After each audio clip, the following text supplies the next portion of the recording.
ঢাকা মেডিকেলের জরুরি বিভাগে সেনাবাহিনী ও বিজিবির নিরাপত্তায় চিকিৎসা সেবা শুরু। দিনভর চিকিৎসকদের কর্মবিরতিতে রোগী স্বজনদের ভোগান্তি। একজন যদি অপরাধ করে আর আমরা যদি 10 জনে তার ভুক্তভোগী হই, তাহলে আমাদের এই ছাত্র আন্দোলনের লাভ হলো কি?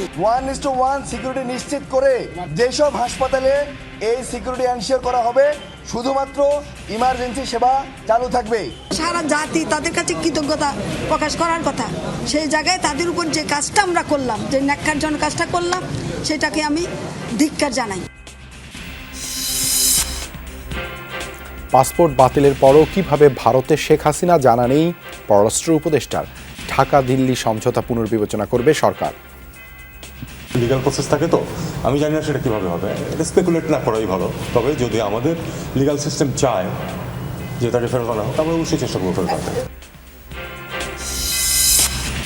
প্রতিষ্ঠাবার্ষিকীতে জিয়ার সমাধিতে বিএনপির শ্রদ্ধা, ইনসাফ ও উদারতা দিয়ে মানুষের ভালোবাসা জয় করার নির্দেশ তারেক রহমানের। আপনাদের প্রতি আমার স্পষ্ট বার্তা, শক্তি কিংবা ভয় দেখিয়ে নয়, বরং ইনসাফ এবং উদারতা দিয়ে মানুষের মনকে জয় করুন। সাবেক সংসদ সদস্য হাজী সেলিমকে আটক করা হয়েছে। রাজধানীর বংশাল থেকে তাকে ধরা হয়। সরকারি কর্মকর্তা কর্মচারীদের সম্পদের হিসাব দেওয়ার নির্দেশ। সাবেক 2 মন্ত্রী সম রেজাউল ও মুন্নুজান সুফিয়ানের দুর্নীতি তদন্ত করছে দুদক। মাধ্যমিকে ফিরছে বিজ্ঞান, মানবিক ও ব্যবসায় শিক্ষা। হচ্ছে না অর্ধবার্ষিকীর বাকি মূল্যায়ন, মন্ত্রণালয়ের পরিপত্র।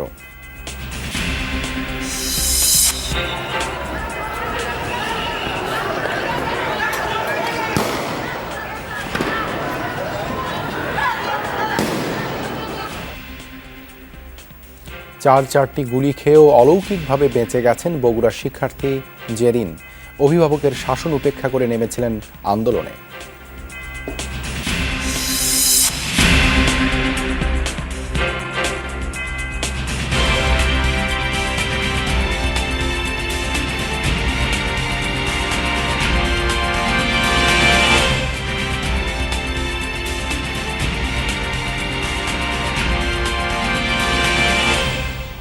আমন্ত্রণ যমুনা নিউজে আপনাদের সঙ্গে আছি আমি দেবাশিস রঞ্জন সরকার। এতক্ষণ শিরোনাম দেখছিলেন।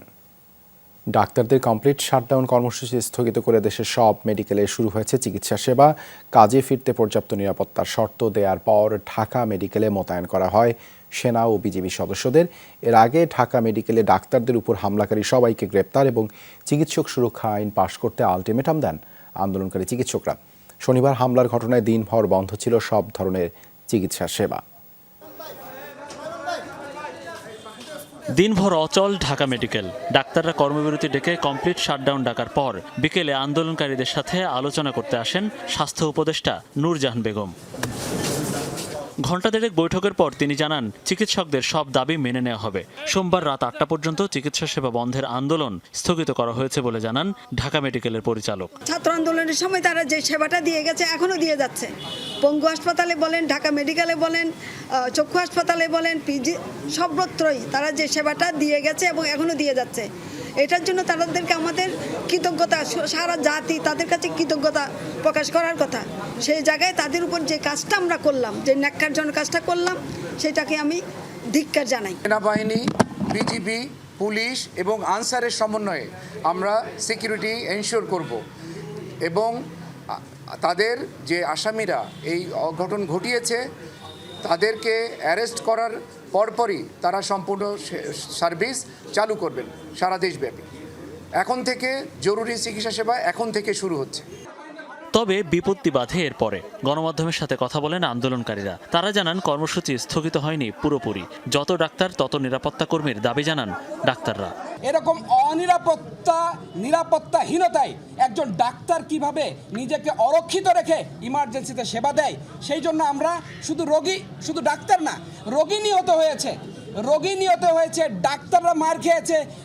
আগামী 24 ঘন্টা পর্যন্ত ইমার্জেন্সি সেবা চালু থাকবে শর্ত সাপেক্ষে।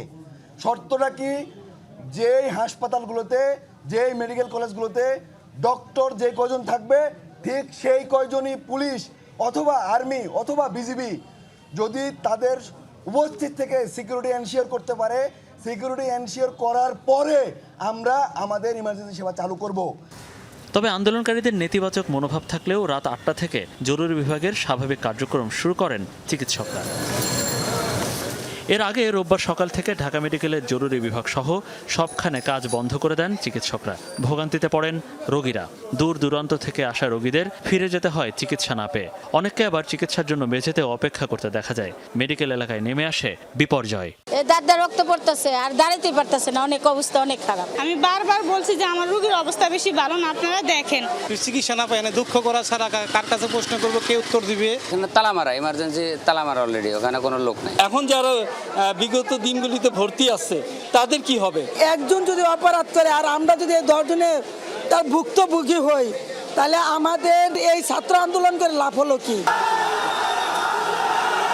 এত কিছু সূত্রপাত হয় শনিবার রাতে।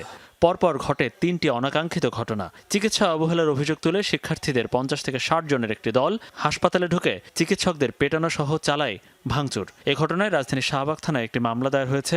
আটক হয়েছেন 4 জন। মনিরুল ইসলাম, যমুনা নিউজ, ঢাকা। পাসপোর্ট বাতিল হয় সাবেক প্রধানমন্ত্রী শেখ হাসিনা ভারতে কি স্ট্যাটাসে আছেন তা জানে না পররাষ্ট্র মন্ত্রণালয়। উপদেষ্টা তৌহিদ হোসেন বলেছেন, আইনি প্রক্রিয়ায় তাকে দেশে ফেরানোর প্রয়োজন হলে মন্ত্রণালয় সেই উদ্যোগ নেবে। সম্প্রতি ভারতের সাথে সই হওয়া রেল করিডোর সহ অন্যান্য সমঝোতা স্মারকে দেশের স্বার্থ রক্ষা হয়েছে কিনা তা পর্যালোচনা করার কথাও জানান তৌহিদ হোসেন।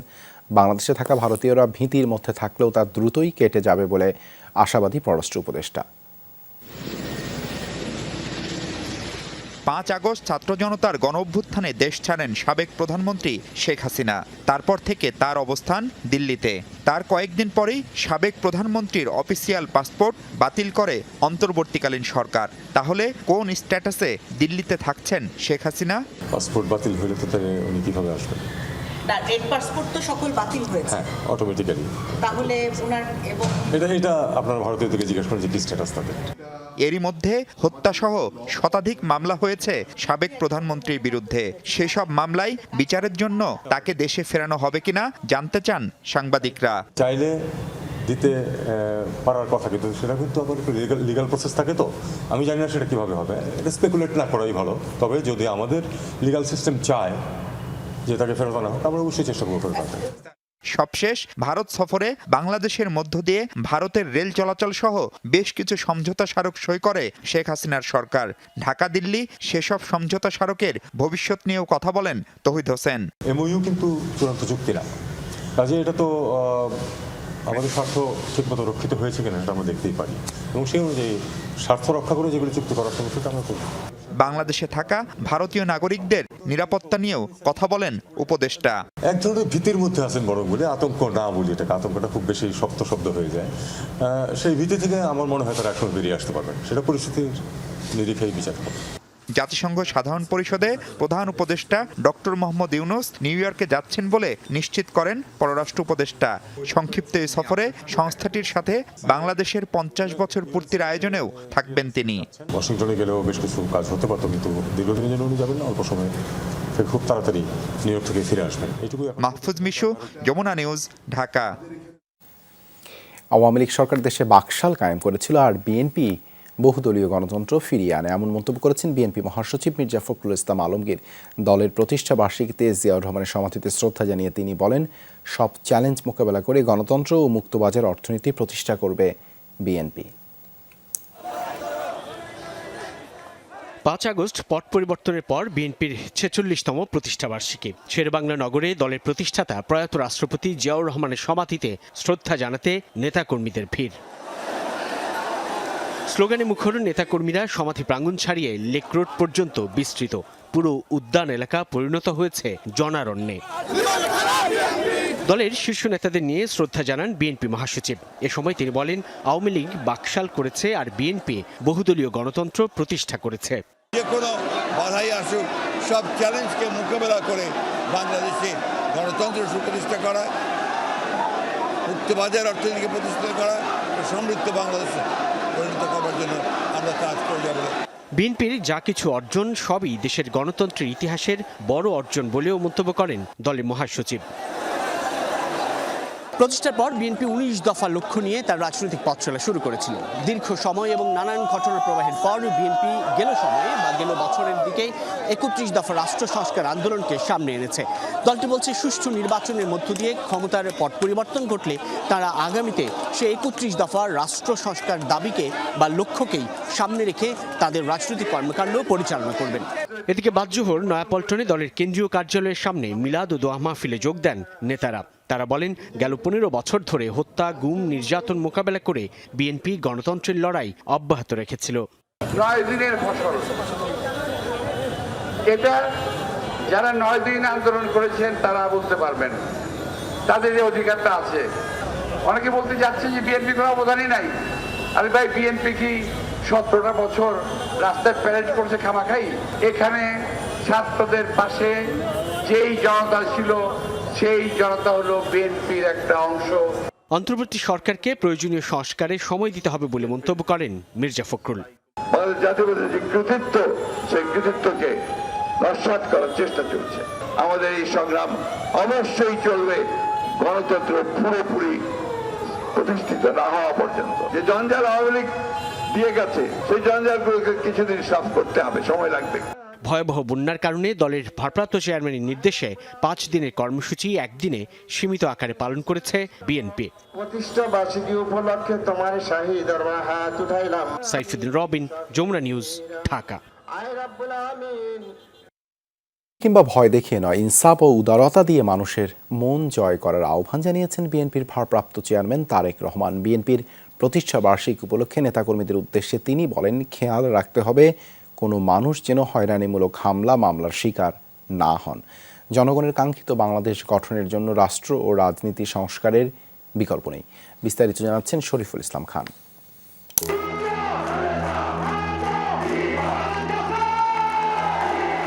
পরিবর্তিত এক পরিস্থিতিতে 46তম প্রতিষ্ঠাবার্ষিকী উদযাপন করছে বাংলাদেশ জাতীয়তাবাদী দল বিএনপি।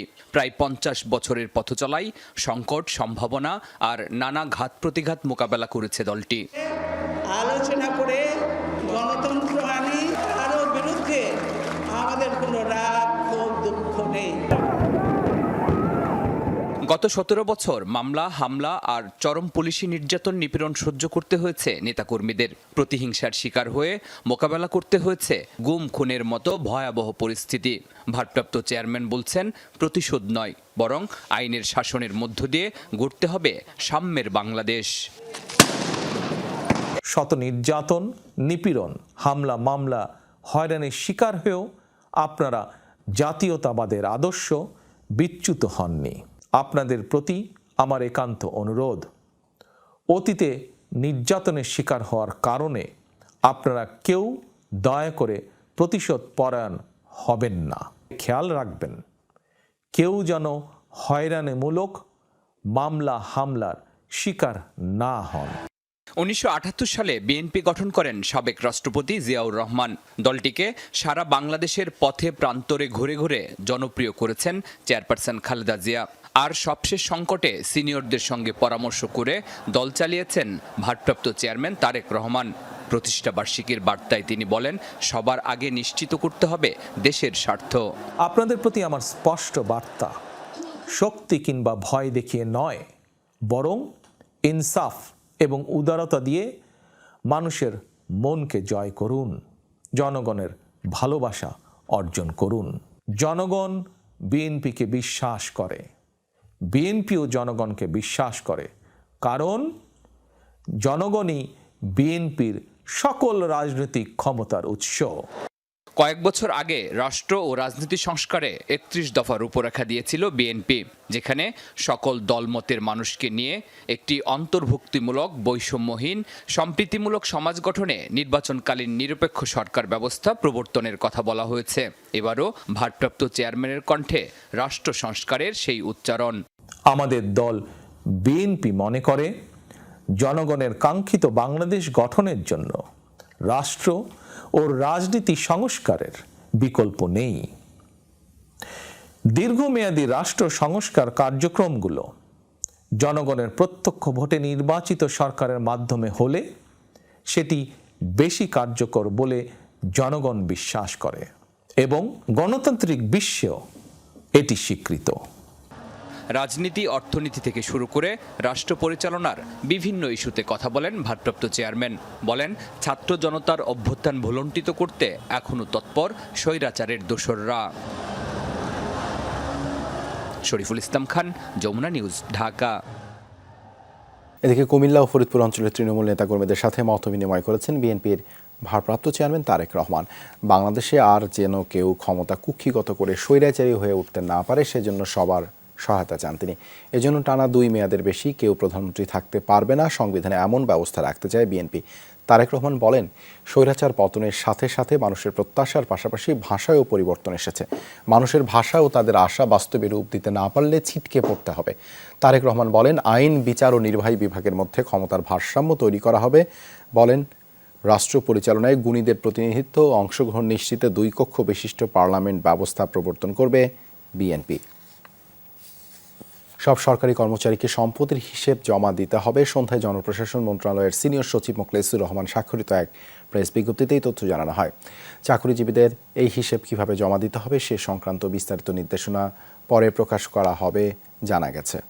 দেশে এখন সরকারি কর্মচারীর সংখ্যা 15 লাখের মতো। 1979 সাল থেকে নিয়ম করা হয় প্রতি 5 বছর পর পর সরকারি চাকরিজীবীরা সম্পদের হিসাব জমা দেবে। তবে এটা প্রতিপালন হচ্ছিল না। 25 আগস্ট জাতির উদ্দেশ্যে ভাষণে প্রধান উপদেষ্টা বলেছিলেন, সরকারি চাকরিজীবীদের সম্পদের হিসেব জমা দিতে হবে নিয়মিতভাবে।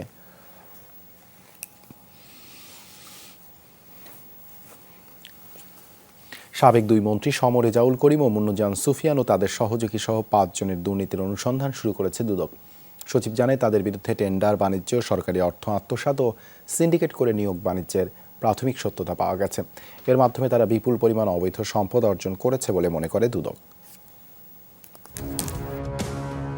আওয়ামী লীগ সরকারের গৃহায়ন ও গণপূর্ত এবং মৎস্য ও প্রাণী সম্পদ মন্ত্রণালয়ের দায়িত্বে ছিলেন সম রেজাউল করিম। 5 বছর মন্ত্রী থাকা অবস্থায় ক্ষমতার অপব্যবহার করে দুর্নীতি করেছেন তিনি। এর প্রাথমিক সত্যতা পেয়েছে দুদক।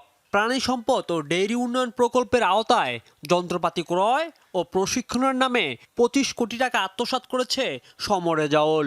তার ও পরিবারের নামে বরিশালের নাজিরপুর, পিরোজপুর এবং ঢাকার বিভিন্ন স্থানে স্থাবর সম্পদ রয়েছে। বিদেশেও রয়েছে বিপুল পরিমাণ সম্পদ। সম রেজাউল করিমের বিরুদ্ধে ক্ষমতার অপব্যবহার, সরকারি অর্থ আত্মসাৎ এবং অবৈধ সম্পদ অর্জন সংক্রান্ত বিভিন্ন ধরনের দুর্নীতির অভিযোগ পাওয়া গেছে। অভিযোগগুলির প্রাথমিক সত্যতা পাওয়া যাওয়ায় এই অভিযোগটির বিষয়ে প্রকাশ্যে অনুসন্ধান করার জন্য কমিশন কর্তৃক সিদ্ধান্ত দেওয়া হয়েছে।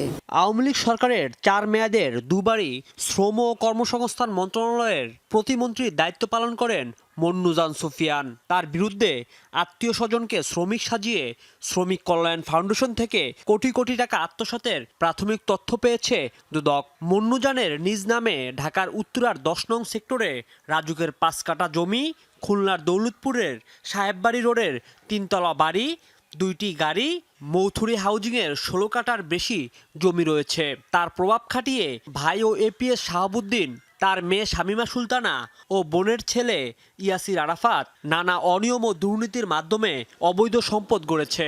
নিয়োগ, বদলি ও পদোন্নতির সাথে জড়িত ছিলেন তারা। শ্রম ও কর্মসংস্থান মন্ত্রণালয়ের সাবেক প্রতিমন্ত্রী জনাব মুন্নুজান সুফিয়ান দুর্নীতির মাধ্যমে অবৈধ সম্পদ অর্জনের অভিযোগ পাওয়া যায়। এই বিষয়টিও আপনার প্রকাশ্যে অনুসন্ধান করার জন্য আমাদের কমিশন কর্তৃক সিদ্ধান্ত দেওয়া হয়েছে। সচিব জানায়, রাজনৈতিক প্রভাবমুক্ত হয়ে অভিযোগের ভিত্তিতে আওয়ামী লীগ সরকারের দুর্নীতিবাজদের বিরুদ্ধে ব্যবস্থা নিচ্ছে দুদক। দুদকের কার্যক্রম সক্রিয়ভাবে সকল সময়ই চলছে, এখনো চলছে। রাজীব আহমেদ, যমুনা নিউজ, ঢাকা। ঢাকা 7 আসনের সাবেক সংসদ সদস্য হাজী মোহাম্মদ সেলিমকে আটক করা হয়েছে। রাজধানীর বংশাল থেকে তাকে আটক করেছে আইনশৃঙ্খলা বাহিনী।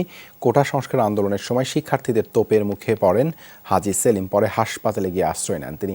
এর আগে অবৈধ সম্পদ অর্জনের অভিযোগে দুর্নীতি দমন কমিশনের মামলায় 2008 সালে 13 বছরের সাজা হয় তার। পরবর্তীতে 2022 সালে এই সাজা কমিয়ে 10 বছর করে হাইকোর্ট। আওয়ামী লীগকে নিষিদ্ধ ও নিবন্ধন বাতিল চেয়ে করা রিট সরাসরি খারিজ করেছেন হাইকোর্ট বিচারপতি AK-M আসাদুজ্জামান ও বিচারপতি মোহাম্মদ মাহবুবুল ইসলামের হাইকোর্ট বেঞ্চ আজ এই আদেশ দেন। আদেশের সময় হাইকোর্ট বলেন, ছাত্র জনতার গণ অভ্যুত্থানে গুলির নির্দেশ দিয়েছে ব্যক্তি, সেক্ষেত্রে অপরাধী ব্যক্তি, দল নয়। হাইকোর্ট জানান, বিচার হবে সব অপরাধের। 5 আগস্ট শেখ হাসিনা সরকার পতনের পর আওয়ামী লীগকে নিষিদ্ধ ও নিবন্ধন বাতিল চেয়ে হাইকোর্টে রিট করে মানবাধিকার সংগঠন সারডা সোসাইটি। একই সাথে অন্তর্বর্তী সরকারের মেয়াদের সীমাও চাওয়া হয় রিটে। আদালতে সারডা সোসাইটির পক্ষে নির্বাহী পরিচালক আরিফুর রহমান মুরাদ ভূঁইয়া নিজেই শুনানি করেন। এদিন নিজের দেয়া আগের বক্তব্য নট প্রেস তথা উত্থাপিত নয় মর্মে উল্লেখ করেন। ফলে এই রিটেই অন্তর্বর্তীকালীন সরকারের মেয়াদ সর্বনিম্ন 3 বছরের অংশটি বাদ হয়ে যায়। রিটকারীকে আশ্বস্ত করে হাইকোর্ট বলেছেন, ছাত্র জনতাকে যারা গুলির নির্দেশ দিয়েছে বা যারা গুলি করেছে তাদের বিচারের বিষয়ে সরকার আন্তরিক। গুলির নির্দেশ দিয়েছে ব্যক্তি, সেক্ষেত্রে অপরাধ ব্যক্তির, দলের নয়। কোর্ট বলেছে যে আমাদের যে কথাটুকু আমরা যা চাইছি এটা ঠিক আছে মানবিকতায়, কিন্তু আইনের ভাষায় কথা বলতে হবে। আজকে সর্বশেষ মাননীয় আদালত আমাদেরকে সামার রিজেক্টেড করে দিছে। এ সময় রিটকারী পাচার হওয়া অর্থ ফেরত আনার বিষয়ে আদেশ চান। তখন হাইকোর্ট বলেন, অন্তর্বর্তী সরকারের প্রধান উপদেষ্টা এরই মধ্যে সুইস ব্যাংক সহ সংশ্লিষ্টদের সঙ্গে অর্থ ফেরত আনার বিষয়ে কথা বলেছেন। হাইকোর্ট জানান, সব অপরাধের বিচার হবে। মহিউদ্দিন মধু, যমুনা নিউজ, ঢাকা। মিরপুরের বাসায় হামলা, লুটপাট এবং গ্রেপ্তারের পর নির্যাতনের ঘটনায় সাবেক প্রধানমন্ত্রী শেখ হাসিনা, সাবেক স্বরাষ্ট্রমন্ত্রী মহিউদ্দিন খান আলমগীর সহ 27 জনের বিরুদ্ধে মামলা করেছেন ঢাকা উত্তর সিটি কর্পোরেশনের সাবেক কাউন্সিলর শামীম পারভেজের স্ত্রী জান্নাত আরা ফেরদৌস। সকালে ঢাকা মুখ্য মহানগর হাকিম মেহেদী হাসানের আদালতে এই মামলাটি দায়ের করা হয়। মামলাটি আমলে নিয়ে মিরপুর মডেল থানাকে এজাহার হিসেবে গ্রহণের নির্দেশ দিয়েছেন আদালত। মামলার আর্জিতে বলা হয়, 2014 সালের 24 ডিসেম্বর পুলিশের সহায়তায় ছাত্রলীগ যুবলীগের নেতাকর্মীরা শামীমের মিরপুরের 6 তলা ভবনে হামলা চালায়, লুটপাট চালিয়ে আটক করে নিয়ে যাওয়া হয় ফ্ল্যাটে থাকা 54 জনকে। আমার 17 মাসের বাচ্চা আমার কোলে থাকে, তাকে কোলে থেকে ফেলে দেয় এবং আমার ভাড়াটিয়াদের 54 জন ভাড়াটিয়া অ্যারেস্ট হয় এবং তাদের সাথে আমাকে এবং আমার বাচ্চাকেও গ্রেফতার করে এবং তারা তখন গালিগালাজ করতে করতে বের হয়ে যায়। আমার বাড়িঘর ভাঙচুর করে, আমার নগদ 9 লক্ষ টাকা ছিল বাসায়, আমার ভাড়াটিয়াদের 22টা ল্যাপটপ ছিল, 17টা মোবাইল ছিল, এগুলো সব নিয়ে যায়। অন্তর্বর্তীকালীন সরকার যেসব সিদ্ধান্ত নিয়েছে তা জাতীয় পার্টি ইতিবাচকভাবেই দেখছে বলে জানিয়েছেন দলটির চেয়ারম্যান GM কাদের। সাবেক প্রধানমন্ত্রী শেখ হাসিনাকে দেশে ফিরিয়ে এনে বিচার করা উচিত বলেও জানান তিনি। বিকেলে বনানী কার্যালয়ে এক ব্রিফিংয়ে কথা বলেন তিনি। প্রধান উপদেষ্টার সাথে আলোচনায় নির্বাচনের রোডম্যাপ নিয়ে কথা হয়েছে বলেও জানান তিনি। অন্তর্বর্তী সরকার একটি নিরপেক্ষ নির্বাচন দিতে সমর্থ হবে বলেও আশা প্রকাশ করেন জাতীয় পার্টির চেয়ারম্যান। জাতীয় পার্টির বনানী কার্যালয়ে প্রধান উপদেষ্টার সাথে শনিবার হওয়া বৈঠক নিয়ে সংবাদ সম্মেলনের আয়োজন করে দলটি। এতে বৈষম্য বিরোধী ছাত্র অভ্যুত্থানে সরকারের পতন সহ সাম্প্রতিক নানা বিষয় নিয়ে কথা বলেন দলের চেয়ারম্যান GM কাদের। আমাদের পার্টির তরফ থেকে ব্রিফিংয়ে GM কাদের বলেন, জাতীয় পার্টি ছাত্র জনতার আন্দোলনের শুরু থেকেই আন্দোলনের সাথে ছিল। আমাদের শাসন পদ্ধতি বা সংবিধানকে পরিবর্তন করে এমন একটি জিনিস দিয়ে যাবেন যেটাতে জনগণ পরবর্তীকালে আর এটার জন্য আন্দোলন করতে না হয়। জাতীয় পার্টির চেয়ারম্যান বলেন, সাবেক প্রধানমন্ত্রী শেখ হাসিনাকে দেশে ফিরিয়ে এনে বিচারের মুখোমুখি করা উচিত। তার সৎ সাহস থাকলে দেশে ফিরে মামলার মুখোমুখি হওয়ার আহ্বান জানান। ওনারও নিজেরও এখানে এসে বিচারের সম্মুখীন হওয়া উচিত। উনি দেশের নেতা ছিলেন, কাজে ওনার যদি এই সাহস থাকে উনি আসা উচিত, আর যদি সাহস না থাকে তাহলে উনি রাজনীতি থেকে বিদায় নেওয়া উচিত। GM কাদের আশা প্রকাশ করে বলেন, অন্তর্বর্তী সরকার নিরপেক্ষ নির্বাচন দিতে সমর্থ হবে, সেই সাথে কেউ যাতে 2 বারের বেশি প্রধানমন্ত্রী হতে না পারে সেই পদ্ধতি বাস্তবায়নেও প্রধান উপদেষ্টার প্রতি আহ্বান জানান। 2 বারের বেশি আমেরিকায় অ্যালাউ করা হয় না, কানাডায় অ্যালাউ করা হয় না, পৃথিবীর অনেক ইউরোপিয়ান কান্ট্রিতে অ্যালাউ করা হয় না। তা আমরা বলেছি 2 বারের বেশি কেউ প্রধানমন্ত্রী হতে পারবেন না। GM কাদের বলেন, দেশের মানুষ মনে করে নির্বাচিত সরকারের থেকে অনির্বাচিত সরকারগুলোই দেশবাসীকে বেশি গণতান্ত্রিক স্বাধীনতা দিয়েছে। কিছুটা হলো ফেভারিট মনে করি, মানে নট। শামীম রেজা, যমুনা নিউজ, ঢাকা। ঢাকা উত্তর সিটি কর্পোরেশনের 29 নং ওয়ার্ডের সাবেক কমিশনার সলিমুল্লাহ সলুকে গ্রেপ্তার করেছে র্যাপিড অ্যাকশন ব্যাটালিয়ন র্যাব। রোববার মধ্যরাতের রাজধানীর মোহাম্মদপুর এলাকা থেকে তাকে গ্রেপ্তার করা হয়। র্যাব জানায়, বৈষম্য বিরোধী ছাত্র আন্দোলন চলাকালে মোহাম্মদপুরের বসিলা এলাকায় মোহাম্মদ সুজন নামে একজনকে গুলি করে হত্যা করা হয়। এই ঘটনায় এজাহারভুক্ত আসামি সাবেক ওয়ার্ড কমিশনার সলিমুল্লাহ সলু। তার বিরুদ্ধে আইনানুগ পদক্ষেপ প্রক্রিয়াধীন রয়েছে।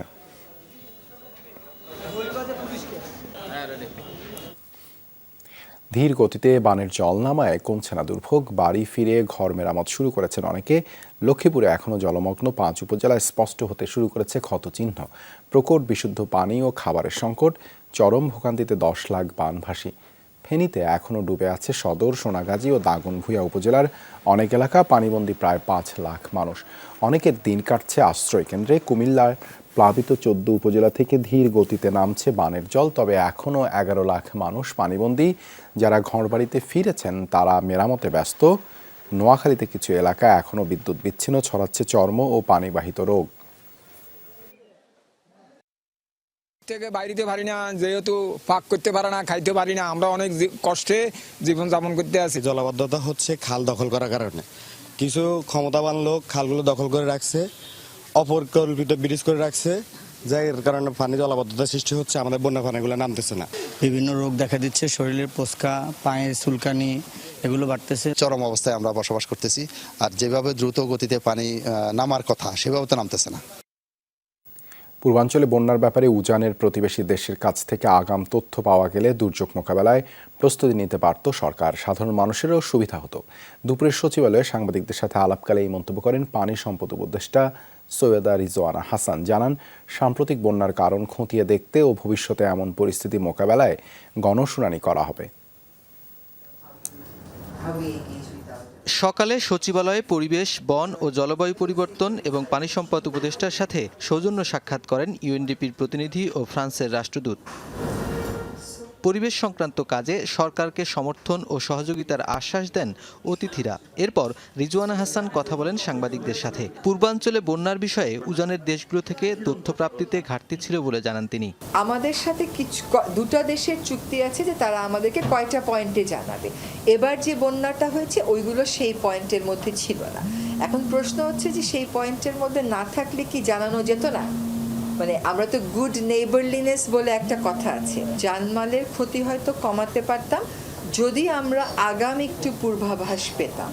উপদেষ্টা বলেন, 53 বছরেও প্রতিবেশী ভারতের কাছ থেকে বৃষ্টিপাতের মতো স্বাভাবিক তথ্য পাওয়ার ক্ষেত্রে কোনো সমঝোতা না হওয়া অমানবিক। বলেন, চলমান বন্যা পরিস্থিতি নিয়ে ভুক্তভোগীদের সাথে গণশুনানি করা হবে। আমরা একটা গণশুনানি করতে চাচ্ছি যে যারা ক্ষতিগ্রস্ত তারা এসে একটু বলুক যে কোথায় বাঁধের কারণে, কোথায় মাছ চাষের কারণে তারা মনে করেন বিষয়টা কার্যকরী হতে পারে। 53 বছর পার হয়ে গেছে, এখনো বৃষ্টিপাতজনিত তথ্য আগাম সতর্কতার জন্য সমঝোতায় আমরা আসতে পারিনি। এখন সেখানে আন্তরিকতার অভাব নাকি উদ্যোগের অভাব, দুটোই তো আমাদেরকে চিন্তা করে দেখতে হবে। নিকলি হাওরের অল ওয়েদার সড়কের জন্য সমীক্ষা করা হবে বলেও জানান রিজওয়ানা। যতক্ষণ পর্যন্ত নিকলি হাওরের যে জিনিসগুলো হয়েছে, যে অবকাঠামোগুলো হয়েছে, এগুলোর প্রভাব আমরা না জানি ঠিক মতন, আবার গিয়ে সুনামগঞ্জে আবার যদি একটা পাকা কিছু আমরা করে ফেলি, হাওর বোর্ডকে জিজ্ঞেস না করে, পরিবেশ অধিদপ্তরকে জিজ্ঞেস না করে, স্থানীয় সম্প্রদায়কে জিজ্ঞেস না করে, তাহলে সেটা টেকসই না হওয়ার সম্ভাবনা। সাংবাদিকদের প্রশ্নের জবাবে উপদেষ্টা রিজওয়ানা হাসান বলেন, আদালতে বিচার প্রার্থীদের আক্রান্ত হওয়া এড়াতে ব্যবস্থা নিচ্ছে সরকার। জানান, কমিশন করেই পুলিশ বাহিনী সংস্কারের উদ্যোগ নেওয়া হবে। রেগুলার কোর্ট টাইমের বাইরে আগে বা পরে নিয়ে যাব। নূরনবী সরকার, যমুনা নিউজ, ঢাকা। বেক্সিমকোর 2টি বন্ড ইস্যুতে অনিয়ম তদন্তে 5 সদস্যের একটি কমিটি গঠন করেছে Bangladesh securities and exchange commission BSEC. রোববার জরুরি কমিশন সভায় এই সিদ্ধান্ত নেওয়া হয়। তদন্ত পরিচালনার জন্য যুক্তরাষ্ট্রের টেরা রিসোর্সেস ইন্টারন্যাশনালের প্রতিষ্ঠাতা চেয়ারম্যান জিয়া ইউ আহমেদের নেতৃত্বে গঠন করা হয় 5 সদস্যের কমিটি। বন্ডগুলো হলো বেক্সিমকোর গ্রিন সুকুক আল ইস্তিসানা এবং IFIC guaranteed Sreepur township green 0 coupon bond. BSEC জানায়, গঠিত কমিটিকে প্রতিবেদন দাখিলের জন্য 60 দিন সময় দেওয়া হয়েছে। 60 দিনের মধ্যে তারা বেশ কয়েকটি কোম্পানির আইপিও অনুমোদন, বেক্সিমকো গ্রুপ সংশ্লিষ্ট 2টি বন্ড ইস্যু, চট্টগ্রাম স্টক এক্সচেঞ্জের স্ট্র্যাটেজিক পার্টনার মনোনয়ন এবং ওটিসিতে থাকা আল আমিন কেমিক্যাল, কোয়েস্ট বিডি ও এমানিল্ট ওয়েলের শেয়ার ইস্যু সংক্রান্ত অনিয়ম খতিয়ে দেখবেন।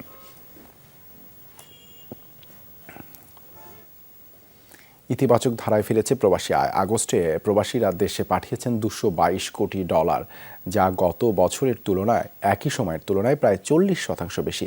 ব্যাংকের সাথে খোলা বাজারে ডলারের দামের ব্যবধান কমে আসায় বৈধ পথে প্রবাসী আয় বেড়েছে বলে জানায় বাংলাদেশ ব্যাংক। বলছে, সংস্কার উদ্যোগের সফল বাস্তবায়ন হলে সামনের দিনে প্রবাসী আয় আরও বাড়বে।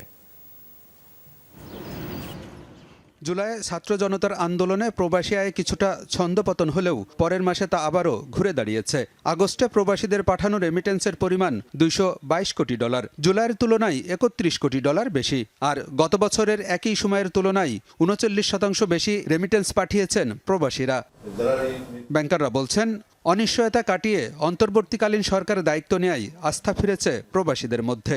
অন্তর্বর্তীকালীন সরকার এখানে যারা হুন্ডির মাধ্যমে রেমিটেন্স আহরণ করে তাদেরকে একটা কঠোর নজরদারিতে রাখা হয়েছে, যার ফলে মানুষ এখন ব্যাংকিং চ্যানেলের মাধ্যমে রেমিটেন্স পেমেন্ট করতেছে।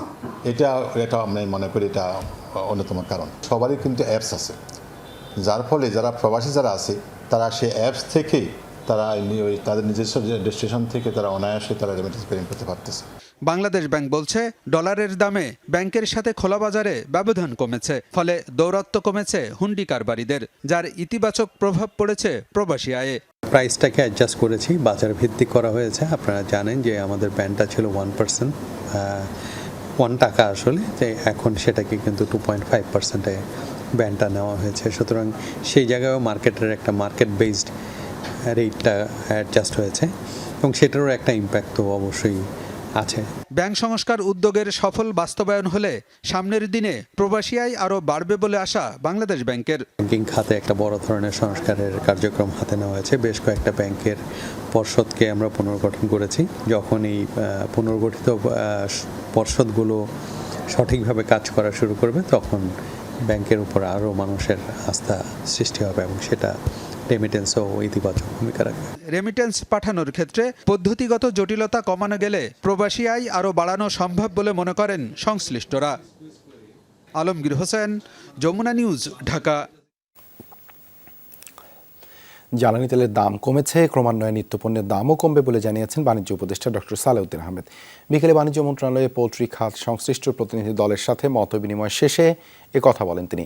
বাণিজ্য উপদেষ্টা বলেন, বড় উৎপাদনকারীদের উৎপাদন বাড়াতে বলা হয়েছে। উৎপাদন ও বিপণনের মধ্যে বেশি ব্যবধান রেখে মূল্য বৃদ্ধি করা যাবে না। ভোক্তা অধিকার অধিদপ্তর নিয়মিত বাজার মনিটরিং করবে বলেও জানান তিনি। দ্রব্যমূল্য এখন সন্তোষজনক উল্লেখ করে বাণিজ্য উপদেষ্টা বলেন, বাজার মূল্য আরও ভোক্তা বান্ধব করতে চেষ্টা করছে সরকার। তেলের দাম কমিয়ে দিয়েছে, তো আমরা বলছি তেলের দাম কমলে আপনার ট্রান্সপোর্ট কস্ট কমবে, অর্থাৎ জিনিসপত্র রিফ্লেক্ট করে। বাংলাদেশের ওই টেন্ডেন্সি উপরের দিকে ওঠে আর নিচের দিকে নামে না, সেই এটা চলবে না, নামতে হবে। আগামী 3 বছর বিদ্যুৎ ও গ্যাসের দাম বাড়ানো হবে না, সরকারের কাছে এমন ঘোষণা দাবি করেছে consumers association of Bangladesh, cab.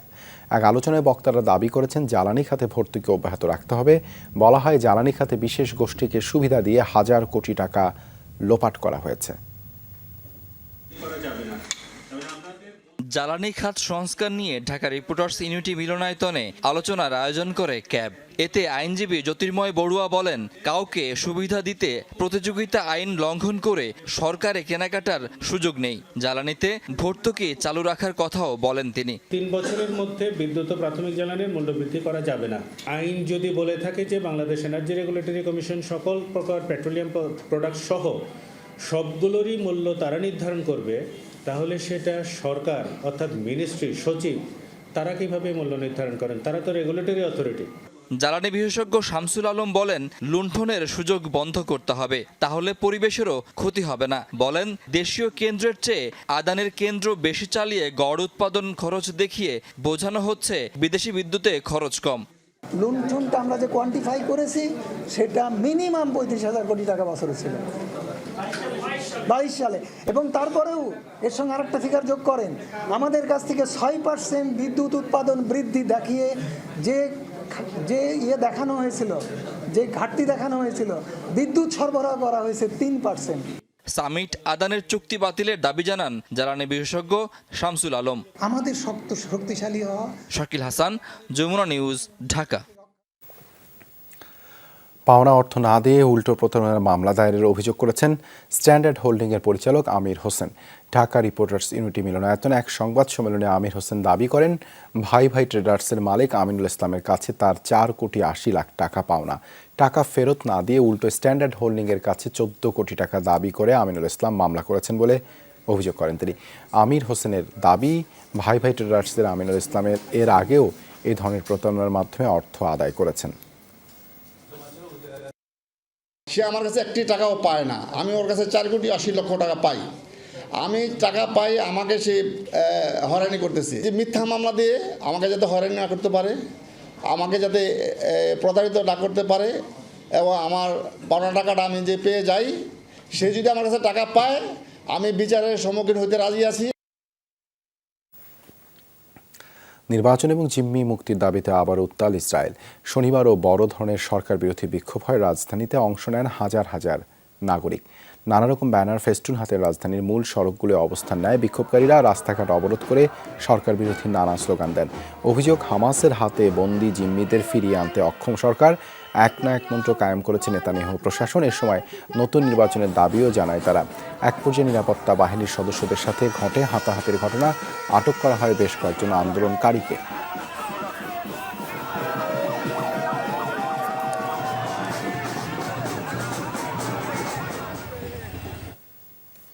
ভারতে 15 বাংলাদেশি অনুপ্রবেশকারীকে আটক করা হয়েছে। সুন্দরবনে ভারত অংশ থেকে তাদের আটক করে বনকর্মীরা। জানা যায়, অনুপ্রবেশকারীরা খুলনার কয়রা এলাকার বাসিন্দা। আওয়ামী লীগের রাজনীতিতে সম্পৃক্ত থাকায় শেখ হাসিনার পতনের পর দেশ ছেড়ে নিরাপদে পালিয়ে যাওয়ার সিদ্ধান্ত নেন তারা।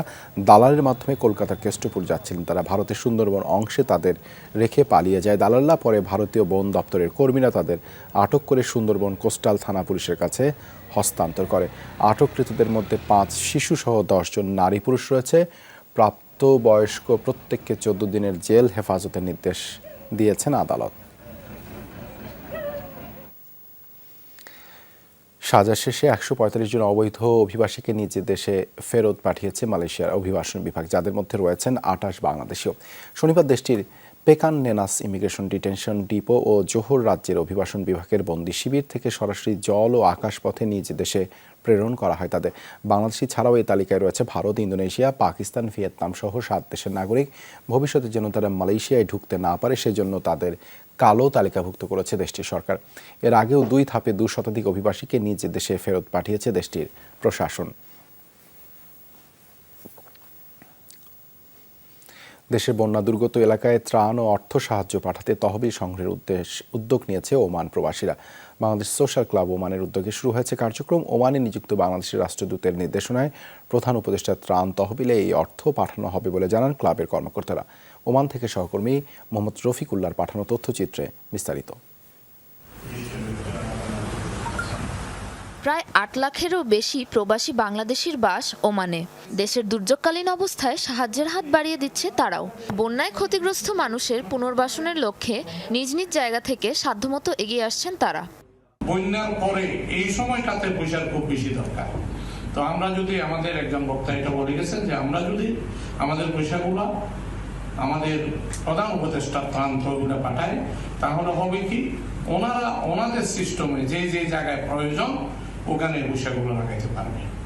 শনিবার মাস্কাটের একটি হোটেলে বাংলাদেশ সোশ্যাল ক্লাব ওমানের উদ্যোগে একটি মতবিনিময় সভার আয়োজন করা হয়। লক্ষ্য, বন্যা দুর্গতদের জন্য তহবিল সংগ্রহ।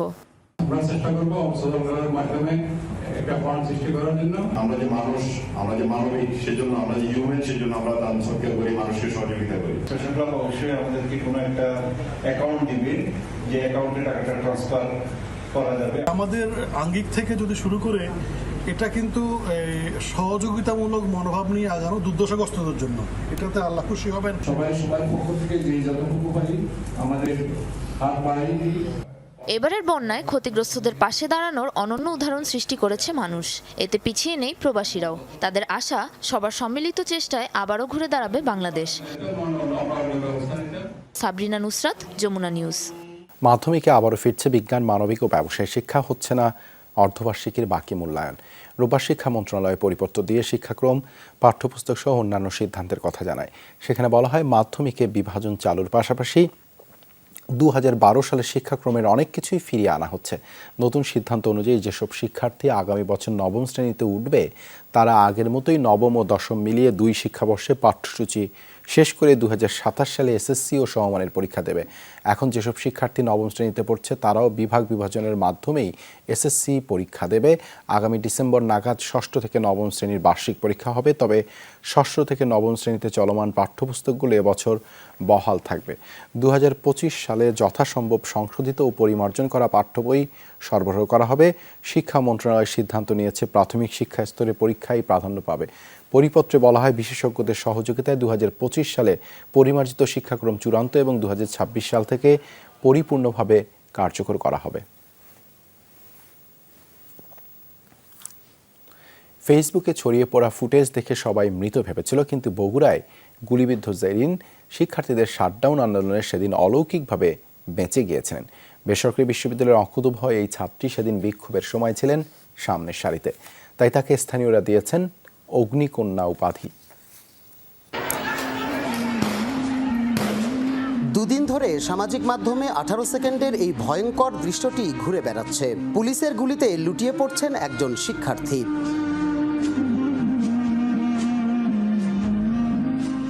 ভিডিওটি ভাইরালের পর ঘটনাস্থল এবং ঘটনার শিকার শিক্ষার্থীর ব্যাপারে জানতে অনুসন্ধানে নামে যমুনা টেলিভিশন। অনুসন্ধানে নিশ্চিত হওয়া যায় ঘটনাটি বগুড়া শহরের প্রাণকেন্দ্র সাতমাথা বীরশ্রেষ্ঠ স্কয়ার এলাকার। গত 18 জুলাই বৈষম্য বিরোধী আন্দোলন চলাকালে গুলিবিদ্ধ হন ঢাকার শান্ত মারিয়াম বিশ্ববিদ্যালয়ের 2য় বর্ষের শিক্ষার্থী নুসরাত জাহান জেরিন। সবাই মৃত বললেও সেদিন ভাগ্যগুণে বেঁচে যান এই তরুণী। উপশহরের বাসিন্দা জেরিন জুলাইয়ের মাঝামাঝি ঢাকা থেকে বগুড়ায় পৌঁছেন পারিবারিক কাজে। ততদিনে রংপুরের আবু সাইদ সহ অনেক শিক্ষার্থীর আত্মত্যাগ ভীষণভাবে নাড়া দেয় তার মনে। অভিভাবকের শাসন অগ্রাহ্য করে অংশ নেয় মিছিলে। যারা রাস্তায় ছিল, মাঠে ছিল, প্রত্যেকটা মানুষ এটা অনুভব করতে পারবে যে ওই মুহূর্তে নিজের মাথায় বা শরীরে রক্ত কীভাবে টকবক করতে থাকে। পুলিশের বাধা, টিয়ারসেল আর রাবার বুলেট উপেক্ষা করে তিনি সহ শিক্ষার্থীরা সাতমাথায় অবস্থান নিলেও পুলিশের মাত্রাতিরিক্ত বল প্রয়োগে ছত্রভঙ্গ হন তারা। এ সময় পায়ে ও কোমরে রাবার বুলেট বিদ্ধ হলে আহত জেরিন একাই বীরশ্রেষ্ঠ স্কয়ারের পাশে সড়কের ওপর বসে পড়েন। আমি ভাবছি যে না, আমি কোনোভাবেই ফেরত যাব না। ফেরত গেলে আসলে হয়তো আর কখনো স্বাভাবিকভাবে বাঁচতে পারবো না, কারণ যেই জালিম, যেই রাক্ষস ঘাড়ে চেপে বসেছে, এগুলো অনেক কিছু মাথার মধ্যে তখন কাজ করছে। সাতমাথায় এক পর্যায়ে বসে পড়ি। জেরিন জানান, যে দৃশ্যটি ভাইরাল হয়েছে সেটি রক্তক্ষরণে দুর্বল হয়ে পড়ার পরের সময়টা। পরে সহপাঠীরা তাকে হাসপাতালে নিয়ে যান। একদম কিডনির পাশে যে পরপর দুটা বুলেট যেখানে ছিল, ওটা ছড়াগুলি বলে না কি বলে, মাফ করবেন আমার জানা নেই। ওইটার পরে মানে আমার আগে পায়ে যেগুলো লেগেছে বা যেগুলো ঢিল আসলে শরীরে লেগেছে, ততক্ষণ পর্যন্ত আমি ঠিক ছিলাম, কিন্তু ওই মুহূর্তে আমার সব শক্তি প্রায় শেষ হয়ে আসে। আহত অবস্থায় হাসপাতালে যাওয়ার আগ মুহূর্তেও জেরিন 2 হাত প্রসারিত করে পুলিশকে গুলি না ছোড়ার আহ্বান জানাচ্ছিলেন। তার এই প্রচেষ্টায় স্থানীয়রা তাকে দিয়েছে অগ্নিকন্যা উপাধি। মেহেরুল সুজন, যমুনা নিউজ, বগুড়া। এই ছিল যমুনা নিউজে এতক্ষণ সাথে থাকার জন্য ধন্যবাদ সবাইকে।